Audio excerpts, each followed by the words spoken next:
ஓ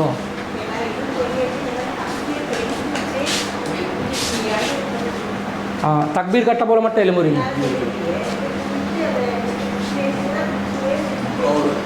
அதாவது தொழுவும் பொழுது தக்பீரை உட்கார்ந்து தொழுறாங்க சிலவங்களுக்கு முடியாத சூழ்நிலையில். ஆனால் அவங்க தக்பீர் கட்டும் போது எலும்பி என்ன செய்கிறாங்க, நின்று தக்பீரை கட்டிட்டு திரும்ப உட்கார்ந்து கொள்கிறாங்க. இது என்னன்னு கேட்குறாங்க. பொதுவாக தொழுகையினுடைய அசல் வடிவத்தில் நாங்கள் தொழணும், நின்று கொண்டு தான் தொழணும். நிற்பது என்பது கூமூல் இல்லாஹி காணித்தேன், அல்லாவுக்கு கட்டுப்பட்ட நிலையில் நின்ற நிலையில் நில்லுங்கள் என்றானல்லாம். அப்போ நிற்பது என்பது ஒரு வணக்கம். அதே மாதிரி ருக்கு செய்வது, சுஜூத் செய்வது ஒரு வணக்கத்தோட ஒவ்வொரு அம்சங்கள். அப்போ இந்த தொழுகையில் உள்ள ஒவ்வொரு அசைவையும் நாங்கள் சரியான அசல் வடிவத்தில் தான் செய்யணும்.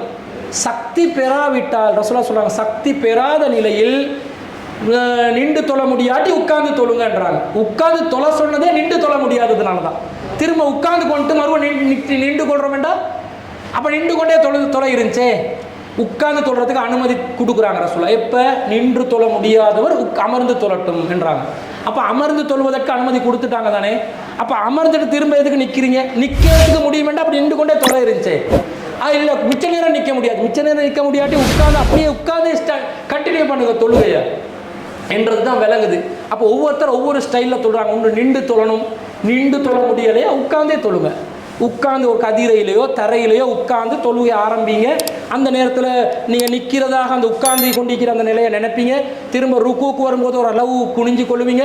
சுஜூதுக்கு போகும்போது முழுமையாக சுஜூதுக்கு போவீங்க, அல்லது அதுவும் முடிஞ்ச அளவுக்கு போவீங்க. முடிஞ்சதை செய்யுங்க. ஃபத்தகுல்லா மஸ்ததாத்தும், அல்லாவை இயன்ற அளவுக்கு அஞ்சு கொள்ளுங்கள். முடிஞ்ச அளவுக்கு அஞ்சுங்க. உங்களை சிரமப்படுத்தி கொள்ளாதீங்க.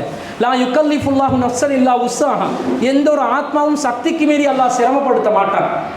சக்திக்கு மீறி நிற்கிறதும் உட்கார்றதும் குனிகிறதும் என்று நீங்களா அதை குழப்பி அடிச்சு கொள்ள வேணாம். நில்லுங்க, முடியலையா உட்காருங்க, அதுவும் முடியலையா படுத்துட்டாவது மனசால சரி தொழுங்கண்டாங்க சொல்லலாம். அந்த நிலைகளை நாங்கள் பலவீனங்களை வச்சு நாங்கள் அதை முடிவு செஞ்சு கொண்டா சரி.